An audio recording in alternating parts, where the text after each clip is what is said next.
It's me, Ning's family again. At ngayon, isi-share ko sa inyo kung paano gumawa ng fresh milk gamit itong 1 liter of fresh milk. Tapos, yung 500 gram of kefir, ano lang siya, parang half lang ata.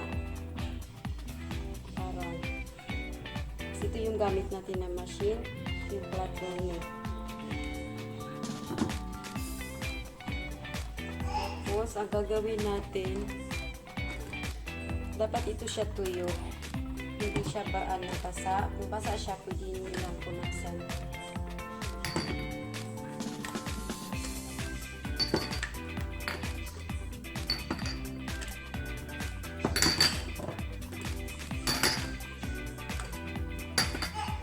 Ito siya. 2, 4, 6, 7. Ito ata, kasali na ata ito pag dili nito sa machine. Kasali na ata yung mga bote.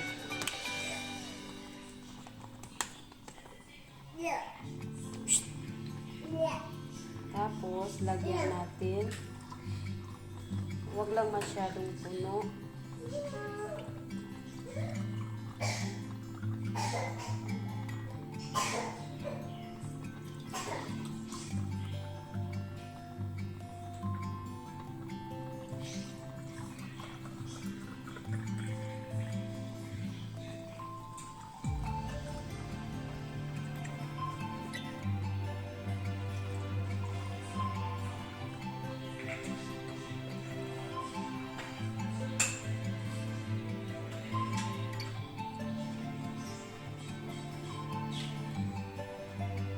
Siya. Tapos,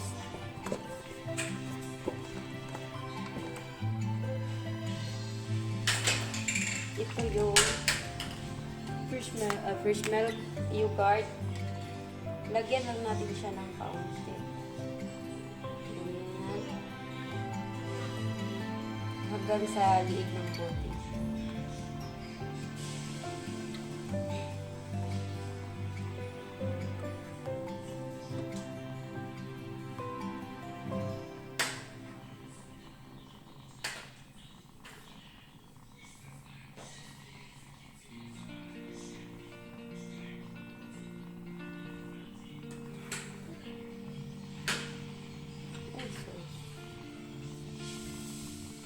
Kalahati lang siya. Tapos, lagyan natin ng takip. Huwag lang siya i-close ng mahigpit. Takpan lang.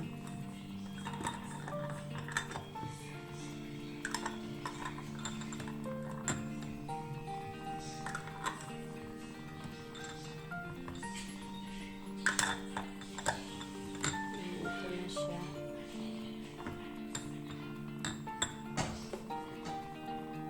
Tapos, sarado natin. Medyo basa.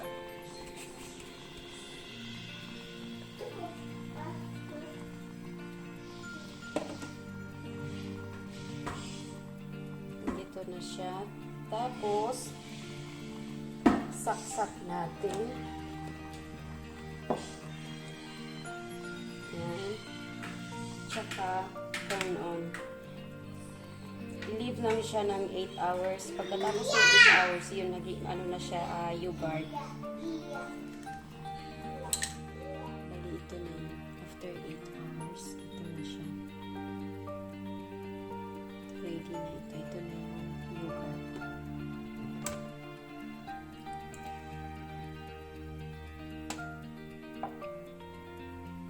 Tapos, try tayo. Ayan siya. Bawal pa siya i-shake. Tapos nito, palamigin lang siya. Mga 15 minutes. Tapos, saka ilagay sa ref.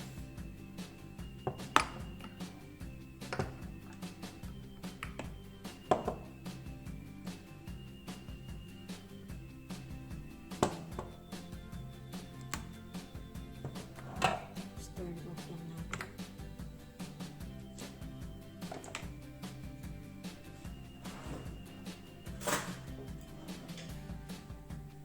Mag-try tayo na isa. Ito na siya, guys.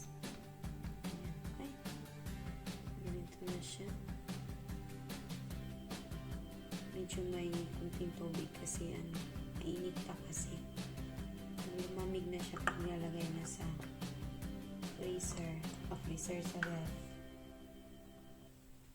Ito na.